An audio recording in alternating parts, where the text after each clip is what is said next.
শুভ সকাল সবাইকে।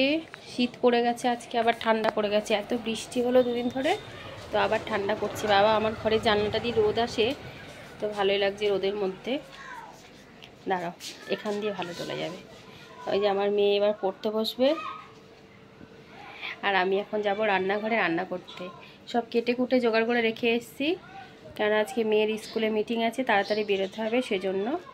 ও এখন পড়তে বসবে, ওকে এখন কিছু খেতে দেবো না। পরে একবারে ভাত আছে, আলু ভাজা করব, আলু ভাজা দিয়ে ভাত খেতে দিয়ে দেবো। আর আমি একটুখানি ভাত খেয়ে বেরিয়ে যাব। তো পরপর দেখতে থাকো ভিডিওটা, কি হচ্ছে না হচ্ছে। টাটা। তো দেখো, আমি রান্নাঘরে চলে এসেছি। মেয়েদের যেটা কাজ, সকাল থেকে রান্নাঘর থেকে স্টার্ট হয়। একপাশে আমি দুধের বাটি দুধ বসিয়ে দিয়েছি, আর একদিকে কড়াই বসিয়ে দিয়েছি। মেয়েকে তো বললাম স্কুলে পাঠাবো, ভাত আলু ভাজা খাইয়ে। আর এখানে দেখো, আমি হাঁড়িতে চাল ধুয়ে রেখে দিয়েছি, সব সবজি কেটে নিয়েছি, আলু ভাজা কেটে নিয়েছি। আর এখানে আমি সব সবজি দিয়ে একটা ঘ্যাটের তরকারি করব। ডাঁটা, কুমড়ো, আলু, বেগুন, বড়ি, সব কিছু দিয়ে, কাঁচকলা, এগুলোকে দিয়ে একটা ঘ্যাট করব। তাই তোমাদের একটু দেখিয়ে দিলাম। এবার দেখো, আমি এখানে কিন্তু কড়াইয়ের মধ্যে তেলও দিয়ে দেব, দিয়ে তেলটা গরম করতে দেব।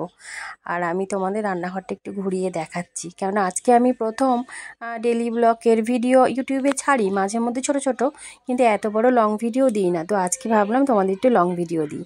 আর এই দেখো, এখানে এত মুড়ি দেখছো, এগুলো কোথাকার মুড়ি বলো তো? আমাদের বর্ধমান শহরের, আমার বাপের বাড়ি পূর্ব বর্ধমান। তো সেই বর্ধমানের থেকে আমি আমার বাপের বাড়ির থেকে মুড়ি নিয়ে এসেছি, চাল ভাজা, সাদা মুড়ি।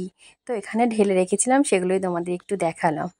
তো মুড়িগুলো কিন্তু খেতে খুব ভালো হয়। আমি কলকাতাতে থাকি, কিন্তু আমি এখানে কিনে মুড়ি খাই না। এখানে মুড়ির অনেক দাম, কিন্তু মুড়িগুলো খেতে ভালো না। তো যাই হোক, কড়াইয়ে সাদা তেল দিয়ে দিলাম। সাদা তেল মানে হচ্ছে রিফাইন তেল। দিয়ে ভালো করে গরম করে নেব। তারপরে একটা একটা করে সবজিগুলোকে আগে ভালো করে ভেজে নেব।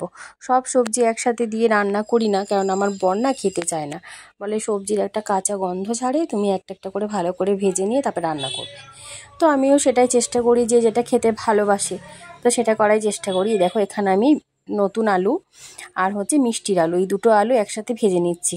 এই সব দিয়ে না একটা তরকারি করলে বেশ ভালো লাগে খেতে, আমার তো খুব ভালো লাগে। আর এখন তো সিজন চলছে, সজনের ডাঁটা, নিম পাতা, উচ্ছে, এগুলো তো এখন একদম কি বলবো রে, আর বাজারে গেলে এগুলো আসবেই বাড়িতে। তো এখানে আমি সবজিগুলো একটা একটা করে ভেজে নেব। হ্যাঁ, রান্না হয়ে গেলে আমাকে কিন্তু বেরোতে হবে, মেয়ের স্কুলে বললাম তো মিটিং আছে। তো আমি ঝটপট রান্না সেরে নিচ্ছি, তোমরা দেখো। এই দেখো, এখানে আমি সব সবজি নুন আর হলুদ দিয়ে হালকা হালকা করে, কাঁচা ভাবটা চলে গেছে ওরকমভাবেই ভেজে তুলে নিয়েছি। আর এখানে আলু ভাজাটা ভাজলেই আমার মোটামুটি ভাজাটা হয়ে যাবে। তারপর আমি এখানে বেগুন ভাজা বসিয়ে দিয়েছি। বেগুনটাও হালকা লবণ সবার লাস্টে দিয়েছি, কারণ বেগুনে অনেকটা তেল খায়। তো দেখো, তেল দেওয়ার পরও এই যে তেলটা আবার বাদবাকি বেরিয়েছে, এই তেলটার ওপরেই আমি আবার আলু ভাজাটা ভেজে নেবো আর একটু তেল দিয়ে। তো এখানে দুধ আমার হয়ে গেছে। দুধটা এখন লাগবে না, যেহেতু বাইরে ছিল, ফ্রিজে ছিল না, তাই দুধটাকে আবার জাল দিয়ে রাখলাম। আর একটু আদা কুড়ে নিয়েছি, আদা, পাঁচফোড়ন, শুকনো লঙ্কা ফোড়ন দিয়ে সবজিটা করব। আর এই যে ভাতটা ছিল ফ্রিজে, তো এই ভাত আমি ফ্রিজে রেখে দিয়েছিলাম কালকে রাতের ছিল। এটাকে জল দিয়ে ভালো করে ফুটিয়ে গরম করে নেব।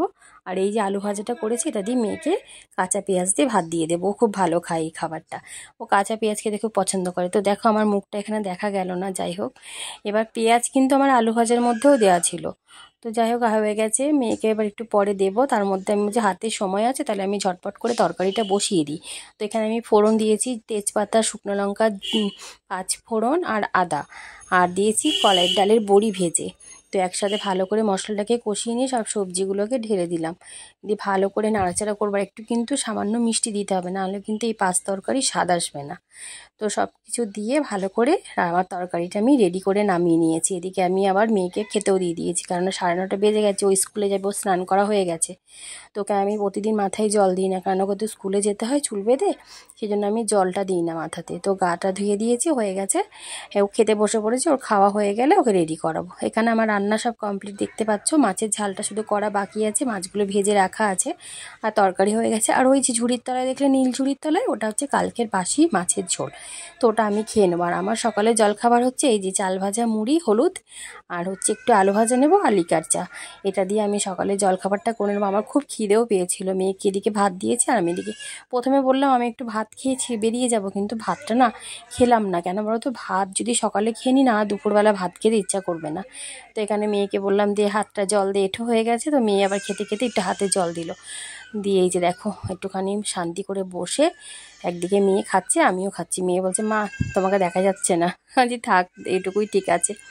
তো এখানে আমি খেয়ে দিয়ে ফটাফট মাছের ঝালটা আমি করে নিয়েছিলাম, সেটা তোমাদের দেখানো হয়নি। এটার মধ্যে ছিল পেঁয়াজ, সর্ষে বাটা, লঙ্কা বাটা, এই দিয়ে তেলাপিয়া মাছের তেল ঝাল। আর এদিকে আমি ভাতও বসিয়ে দিয়েছি। দুদিকে দুটো না করলে হবে না, আমাকে 10:30টার মধ্যে বেরোতেই হবে। আর ভাতের মধ্যে পেঁপে সেদ্ধ দেওয়া ছিল, হয়ে যাবে আজকের আমাদের দুপুরে রান্নাবান্না। ডাল করবো ভেবেছিলাম স্কুল থেকে এসে, কিন্তু এত দেরি হয়ে গেছে আমি আর স্কুল থেকে এসে ডাল করতে পারিনি, শুকনো শুকনোই খেয়েছে। তো এখানে রান্নাঘর দেখো আমার পুরো গোছানো কমপ্লিট, শুধু ভাতটা হয়ে গেলে ভাতের ফ্যানটা ঝরিয়ে নেব। গামলা আমি রেডি করে রেখে দিয়েছি, তারপরে আমি বেরিয়ে যাব।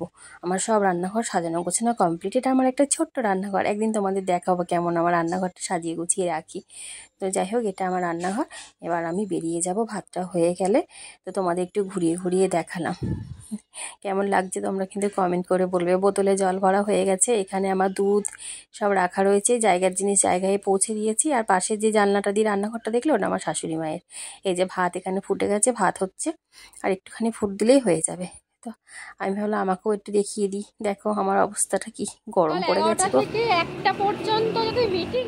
এবার আমি বাড়ি ফিরে আসার পথে অনেকগুলো ফল কিনে এনেছিলাম, শসা আর হচ্ছে আঙুর ফল, এগুলোকে নিয়ে এসে আমাদের খাওয়া দাওয়া কমপ্লিট, স্কুল থেকে এসে তারপরে ফল খেয়ে আমরা শুয়ে পড়েছি। টাটা।